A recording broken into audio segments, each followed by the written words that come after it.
జనవరి 20, 2025 మీకు Donald Trump గారు America అధ్యక్షుడిగా పదవి స్వీకరణ చేసే రోజు. సో దీని తరువాత ఈ ప్రపంచం ఏమవుతుంది అంటే భారత్కు ఉండే బెనిఫిట్స్ ఏంటి, అలాగే డిసడ్వాంటేజెస్ ఏంటి అనేది మనము 2-3 వీడియోస్లో మాట్లాడాం. అమెరికాలో ఉండే ఆటోమేటిక్ సిటిజన్షిప్ గురించి మాట్లాడాము. అలాగే ట్రంప్ టవర్స్ ఇన్ ఇండియా అంటే మనకు అడ్వాంటేజ్ ఉంటుంది, డిసడ్వాంటేజ్ ఉంటుంది. కానీ మరి ఇప్పుడు ప్రపంచం యొక్క పరిస్థితి ఏమిటి, ముఖ్యంగా యూరోప్ దేశాలు. సో ఇప్పుడు చూడండి, జర్మనీ, యూకే, ఫ్రాన్స్ యూరోప్లో అగ్రరాజ్యాలు.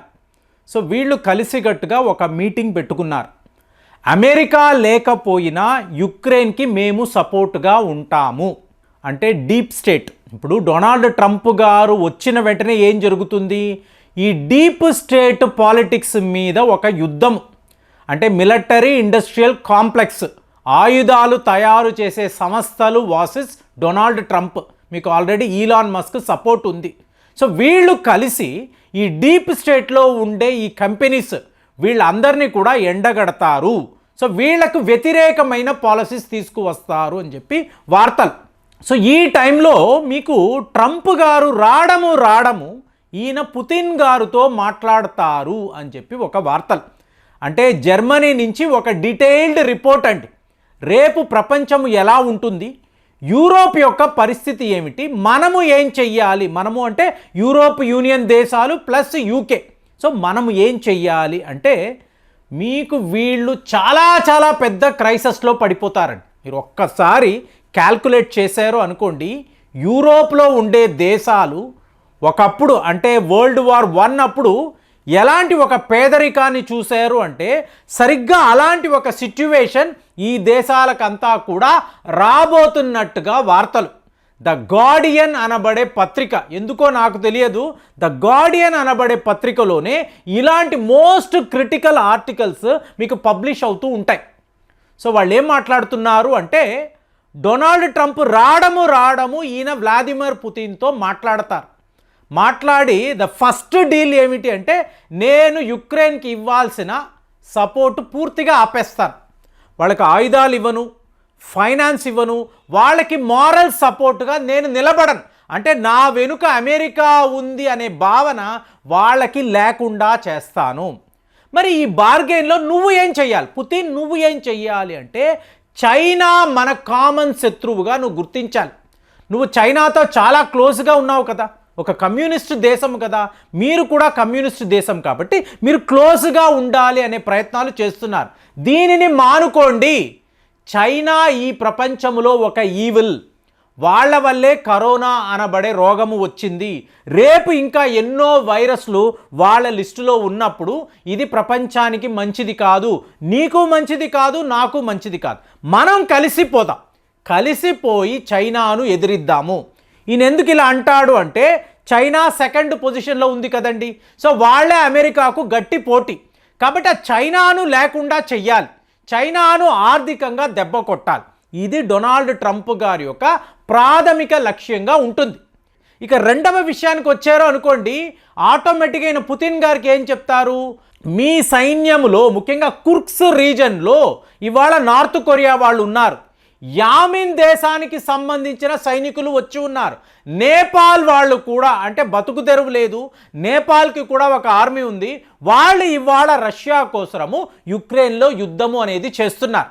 మరి ఈ సంగతి ఏమిటి అంటే పుతిన్ గారు సింపుల్గా చెప్తారు, మీరు యుద్ధాన్ని ఆపిన నెక్స్ట్ డే వీళ్ళందరూ ఎవరి దేశాలకు వాళ్ళు వెళ్ళిపోతారు కదా, సో మీకేంటి సమస్య, నా ప్రాబ్లం ఏమిటి, ఈ యుక్రెయిన్ యుద్ధము వల్ల రష్యాకు ఎటువంటి నష్టము జరగకూడదు, ఇవాళ వరకు మాకు మంచి లాభాలే, యుక్రెయిన్ యుద్ధాన్ని మొదలు పెట్టడం వలన మా జీడిపి పెరిగింది, ప్రపంచంలో కొత్త ఎవెన్యూస్ని మేము వెతుక్కుంటున్నాము, భారత్కు ఎప్పుడూ కూడా 1% ఆయిల్ సప్లై చేసిన రష్యా ఇవాళ మోర్ దెన్ 40% మేమే ఆయిల్ సప్లైస్ చేస్తున్నాము, బాగా లాభాలు, కాబట్టి మేము నష్టపోలేదు, కాబట్టి వీళ్ళందరినీ కూడా మేము వెనక్కి పంపించేస్తాం, సో మాకు ఎక్కడ ప్రాబ్లం లేదు కదా, మీకు కూడా ప్రాబ్లం రాదు కదా. అంటే ఇక్కడ డొనాల్డ్ ట్రంప్ యొక్క ఆలోచన చూడాలండి.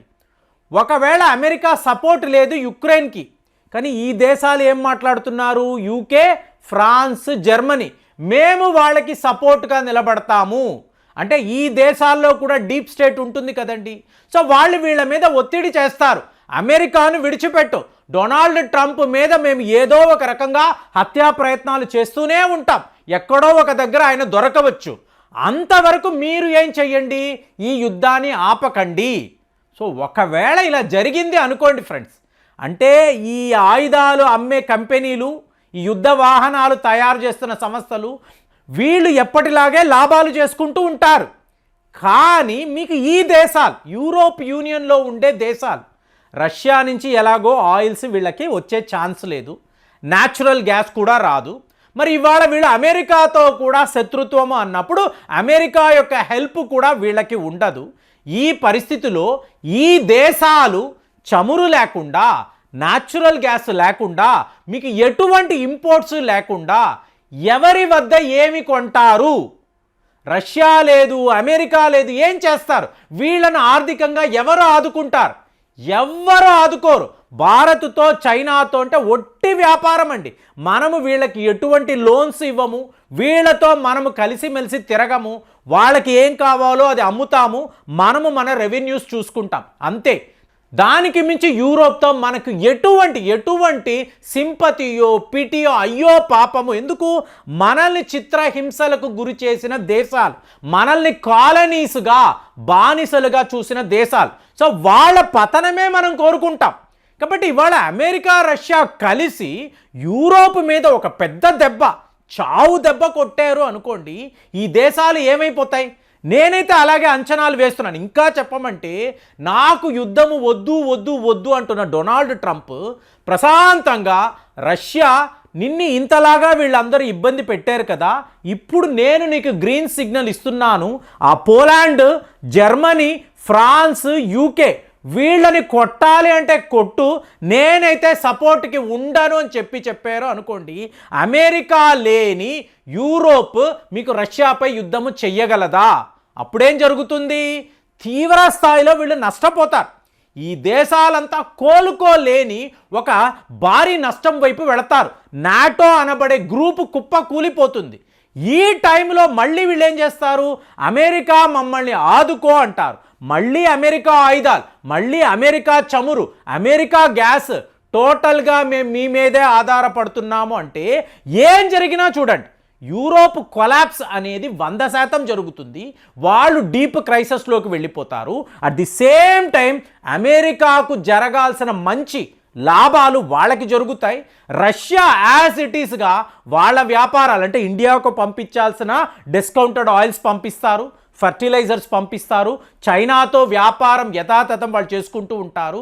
కానీ యూరోప్ దేశాలు మాత్రము టోటల్గా కొలాప్స్ అయిపోతారు. సో ఇదే మీకు డొనాల్డ్ ట్రంప్, పుతిన్ యొక్క మాస్టర్ ప్లాన్. వీళ్ళు మాట్లాడుకున్నారు అంటే యూరోప్ చాలా పెద్ద ప్రమాదంలో పడిపోతుంది. యుక్రెయిన్ సంగతి పక్కన పెట్టండి, వీళ్ళైతే చాలా పెద్ద లెవెల్లో ఒక డీప్ క్రైసిస్లోకి వెళ్ళిపోతారని చెప్పి ఇవాళ యుద్ధ నిపుణులు ఒక విశ్లేషణ ద గార్డియన్ అనబడే పత్రికలో ప్రత్యేకమైన ఆర్టికల్ అని చెప్పి మీకు అమెరికా రష్యా ప్లాన్ ఎలా ఉంది, ఎంత డేంజరస్గా ఉందో వాళ్ళు క్లియర్గా రాశారు.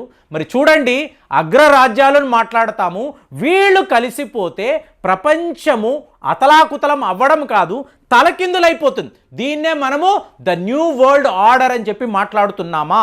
ఆలోచించండి.